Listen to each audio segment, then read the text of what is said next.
පොත් ගැන කතා කරන පළවෙනි වීඩියෝ එක අද කරන්න ඕන කියලා හිතුණා. ගොඩක් දවස් හිතාගෙන හිටියත් කරන්න බැරුණා. ඉතින් ඒකේ පළවෙනිම පියවර විදිහට මගේ පළවෙනිම කෙටි කතා පොත වෙච්ච නමක් නැති පොතක් තුළින් එක පටන් ගන්න ඕන කියලා හිතුවා.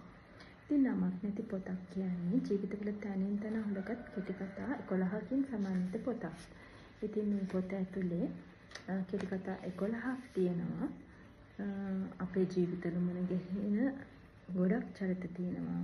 අපේ ජීවිතවල සමහර තැන් මේ පොත ඇතුලේ තියෙනවා කියන දේ මේ පොත කියවපු කට්ටිය මට කියලා තියෙනවා. ඉතින් මේ පොතේ පළවෙනිම කෙටි කතාව තමයි නමක් නැති පොතක් කියන්නේ. ඒකේ ඇත්තටම පවුලක් කොයිතරම් අපේ ජීවිතයට වැදගත්ද කියන කාරණාව ගැන තමයි පළවෙනිම කෙටි කතාවෙන් කතා වෙන්නේ. මෙන්න මේක චුට්ටක් අහන්නකෝ.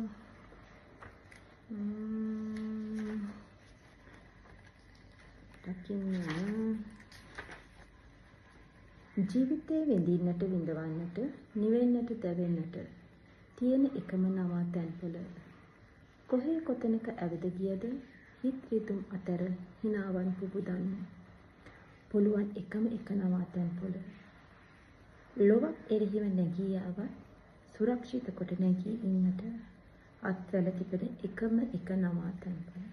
ඉතින් ගොඩක් පවුල්වල ශක්තිය තියෙන්නේ පවුල් සමාජිකයන් අතර.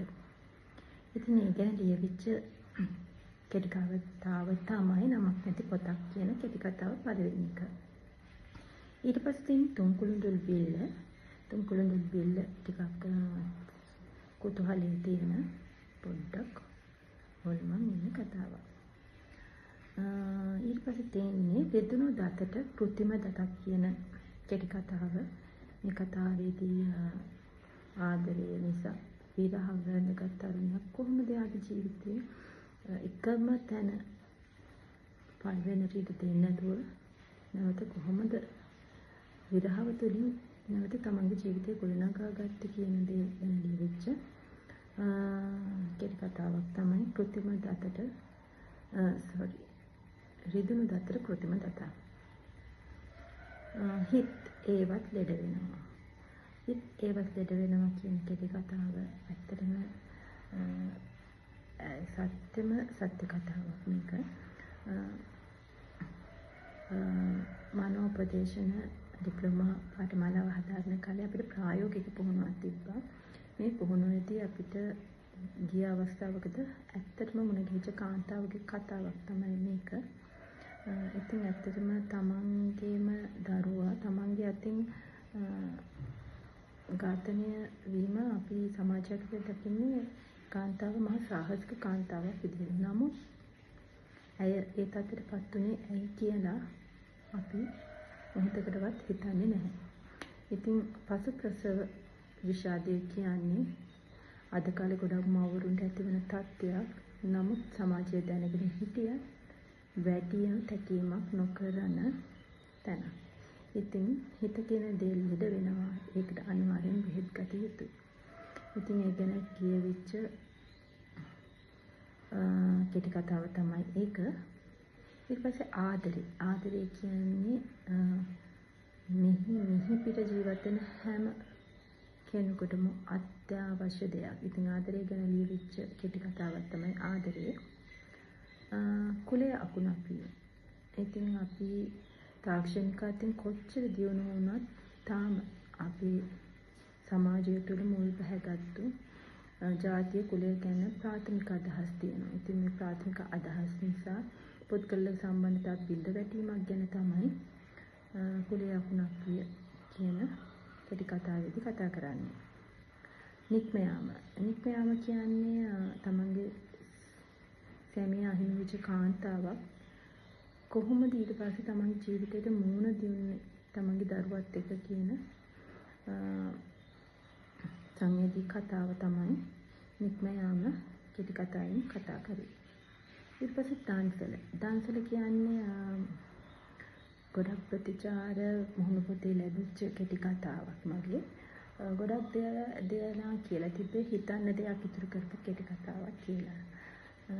ඉතින් හිතන්න දෙයක් ඉතුරු කරපු කෙටි කතාවක් වෙච්ච දන්සල මේ පොත ඇතුලේ තියෙනවා. ඊට පස්සේ කුලී ගෙදර. කුලී ගෙදර කියන්නේ මේ පොතේ තියෙන දිගම කෙටි කතාව. මේක ත්‍රාසය, බීතිය, රහස්පර්ශක කතාවක් වගේ ගලාගෙන යනවා. පොඩි හොල්මන් ගතියකුත් එක්කම. මේ මැස්සා ඉන්නවනේ. මෙයා මේ වීඩියෝ එක කරන්න පටන් ගත්ත වෙලේ ඉඳලම එනවා ඉවරයක් නැහැ. ඉතින් මේ වීඩියෝ කීපයක්ම නතර කරා මගදී මේ මැස්සා හින්දා. ඉතින් මම අන්තිමට තීරණය කළා මෙයාට මේක එන්න ඕන හින්දා ඔන්න ඔහේ හිටපදින් කියලා. හරි. ඊට පස්සේ 9 වෙනි කෙටි කතාව තමයි ඉක්මන් කොටයි.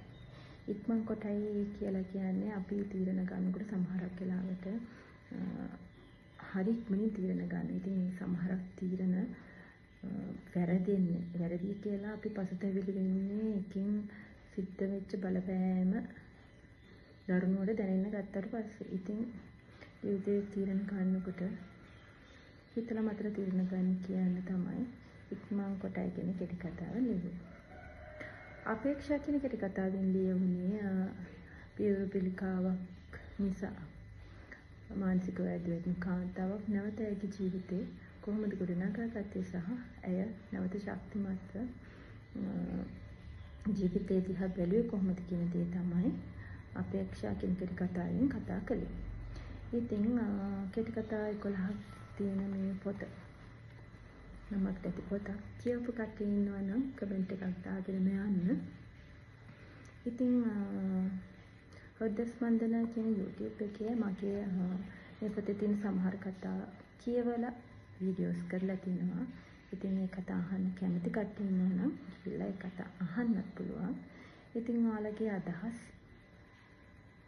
හරි වචනවන්තව ඔයාලගේ අදහසත් දක්වලා යන්න. ඉතින් අලුත් පොතකින් ආයෙ මුණ ගැහෙන්න.